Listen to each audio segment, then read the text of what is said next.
आज कार्तिक 4 गते आइतबार साताको पहिलो कारोबार दिन आजको शेयर बजारमा ठूलो गिरावट आएको छ। करिब 47 अङ्कले घटेर नेप्से इन्डेक्स 2698 बिन्दु आसपासमा आइपुगेको छ। कारोबार रकम 8 अर्ब 18 करोड भन्दा बढीको छ। आजको शेयर बजारको अवस्था के कस्तो रहेको छ, विभिन्न टेक्निकल टुल्सहरूको अवस्था के कस्तो रहेको छ, टेक्निकली नेप्सेको मुभमेन्ट के कस्तो रहेको छ, समीक्षा गर्नको लागि सधैँ चाहिँ आज पनि नेप्से एनालाइसिस लिएर म उपस्थित भइसकेको छु। नमस्ते, म LAMICHHANE हजुरहरूलाई मेरो युट्युब च्यानलमा हार्दिक स्वागत गर्दछु।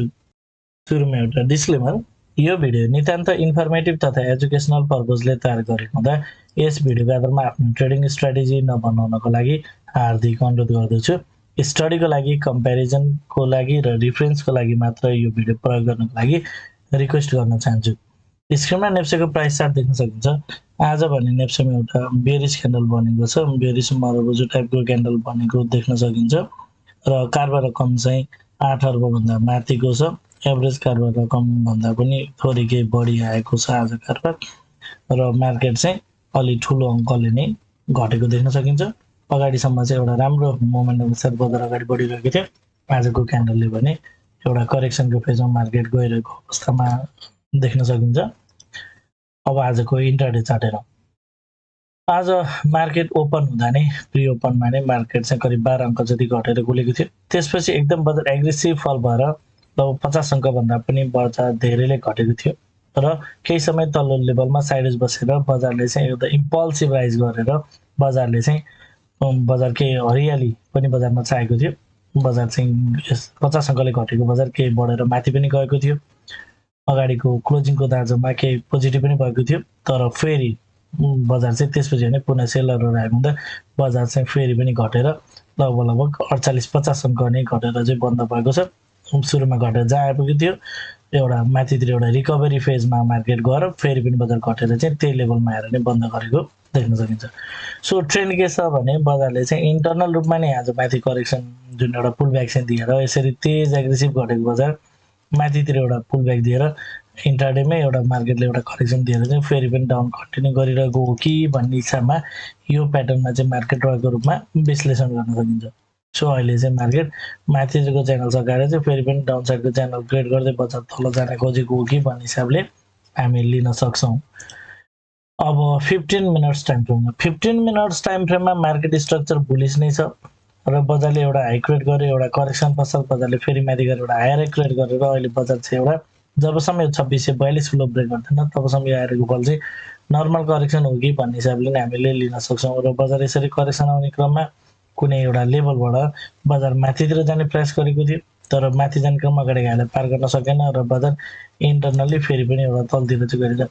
सो अहिले बनेको सेटअप अनुसार हेर्दा चाहिँ बजार कतै 2642 मा पनि स्टेबल नहुने हो कि भन्ने खालको प्याटर्न चाहिँ छ, किनभने आज नै सार्प एउटा म्यानिपुलेसन भइसकेको छ। सो यसले चाहिँ कतै 2642 को ब्रेक गरेर बजार चाहिँ पुनः स्ट्रक्चर चेन्ज गर्ने हो कि भन्ने खालको अवस्था मार्केट रहेको देख्न सकिन्छ। सो यो अहिले तबसम्म 2642 ब्रेक गर्दैन तबसम्म त्योभन्दा तलको टार्गेट सेट गर्नु चाहिँ त्यति ठिक हुँदैन। तर विभिन्न कुराहरू हेर्दाखेरि सर्फेसले हामी यदि लजिकल एनालाइसिस गर्छौँ भने बजारले चाहिँ जुन हिसाबले एग्रेसिभ डाउन भएपछि माथि जाने प्रयास गरेको थियो, माथि जान असफल भएर फेरि तल आउँदैछ। सो यसले चाहिँ कतै यो पुनः अगाडि 2642 को लो चाहिँ ब्रेक गर्ने हो कि भन्ने चाहिँ सर्फेसले हामी एनालाइसिस गर्न सक्छौँ। आगामी दिनमा के कस्तो प्याटर्न फर्मेसन हुन्छ त्यो हेर्दैछौँ। अहिले 2642 भन्दा तलको करेक्सन चाहिँ खास नर्मल करेक्सन हो। 15 मिनट्समा त्यो करेक्सनलाई नर्मल लिन सकिन्छ, तर बजारको जुन क्यान्डलस्टिक प्याटर्न चार्टहरू छ हेर्दाखेरि चाहिँ यो लेभल ब्रेक हुन्छ कि भन्ने खालको प्याटर्न चाहिँ रहन सक्छ। अब आवरली र डेलीमा जानुभन्दा अगाडि एउटा जानकारी, यदि हजुरहरू एडभान्स लेभलको टेक्निकल एनालाइसिसको कोर्स गर्न चाहनुहुन्छ भने विशेष गरी स्मार्ट मनी कन्सेप्ट SMC सिक्न चाहनुहुन्छ भने सम्पर्क गर्नुहोला। साथै यदि हजुरहरू मेरो सल्लाहमा सेयर खरिद बिक्री गर्न चाहनुहुन्छ, एज अ एडभाइजर रूपमा पनि मलाई लिन चाहनुहुन्छ भने पनि यही नम्बरमा सम्पर्क गर्न सक्नुहुनेछ। 9863805867 यसमा कल, मेसेज अथवा वाट्सएप गर्न सक्नुहुनेछ। अब जाउँ आवरली टाइम फ्रेममा। आवरली टाइम फ्रेममा मार्केट स्ट्रक्चर बुलिस छ। बजार चाहिँ यसरी हामी हेर्छौँ नि अगाडिको हाईलाई पार गरेर मार्केट माथितिर लागिसकेको हुनाले यो आउने फल चाहिँ नर्मल करेक्सन जुन अहिले घटिरहेको छ यो एउटा नर्मल करेक्सन मात्र हुन सक्ने र केही करेक्सन पश्चात फेरि पनि बजार चाहिँ यसरी माथितिरै जान्छ कि भन्ने हिसाबले हामी हेर्न सक्छौँ। अब यो करेक्सनको फेजमा चाहिँ यो करेक्सन कहाँसम्म आउँछ भन्ने सन्दर्भमा मार्केटले यदि 2642 लाई ब्रेक गर्दै तलतिर लाग्ने भने 2640 देखि 2580 को एउटा लेभल हेर्न सकिन्छ भने त्यसपछि अर्को लेभल भनेको चाहिँ 2540 वा त्योभन्दा तलको लेभल हुन आउँछ। सो मार्केट चाहिँ कुन हिसाबले अगाडि बढ्छ त्यो हेर्न जरुरी छ। तर जति तल आए पनि फेरि पनि बजार चाहिँ माथितिर जान्छ कि भनेर एनालाइसिस गर्न सकिन्छ, किनभने अहिले चाहिँ बजारले चाहिँ जुन लेभलबाट एउटा एग्रेसिभ फल भएको थियो त्यो लेभललाई चाहिँ माथि पार गरेर माथि गइसकेको छ। स्ट्रक्चर वाइज आउने टाइम फ्रेममा मार्केट बुलिस भएको हुनाले बजार यो अहिले आइरहेको फल चाहिँ एउटा नर्मल करेक्सनलाई आएको हुन सक्ने र बजार फेरि माथितिर जान्छ कि भनेर इन्टरप्रेट गर्न सक्ने। म्याक्सिमम 2540 हुँदै केही तल आउन सक्ने अथवा यदि छोटो करेक्सन हुन्छ भने 2640 देखि 2580 सम्मको लेभललाई चाहिँ हामीले हेर्न सक्छौँ। अहिले आउली टाइम फ्रेममा चाहिँ जुन अघि अस्ति भनेको अन्तिम क्यान्डल छ यसले चाहिँ एकदम एउटा स्ट्रङ बेयरी सेन्टिमेन्ट बोक्छ, यसले चाहिँ बजार केही तलतिर रिभर्स गर्न सक्छ भन्ने कुरा थियो। बजार चाहिँ एग्रेसिभली डाउन भएको हामी देख्न सक्छौँ।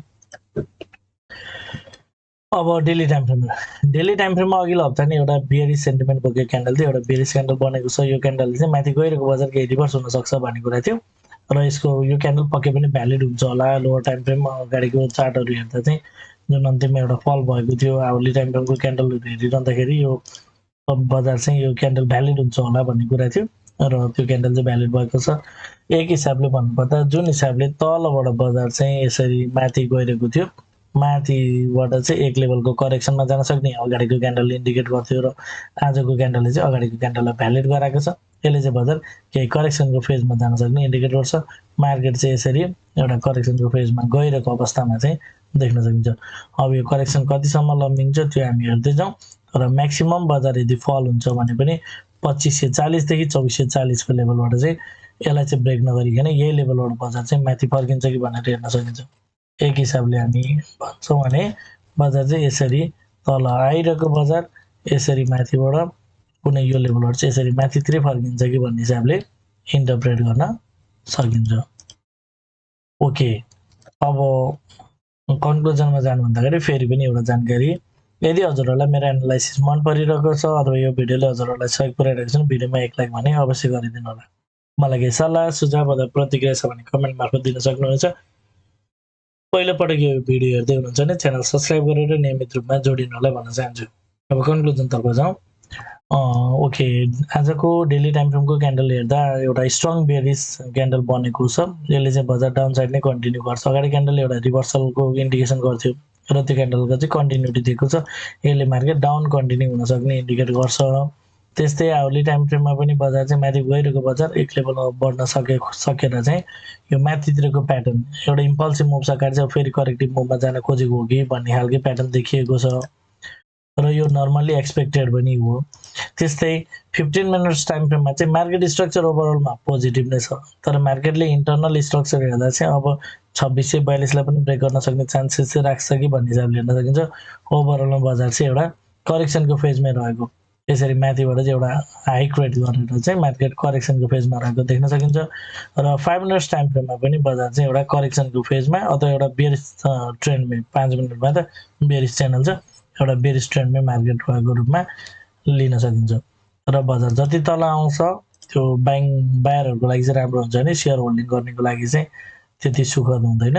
सो त्यही भएर स्टक मार्केटमा कहिले पनि एकैचोटि सबै फन्ड लगाउनु हुँदैन भन्ने गरिन्छ।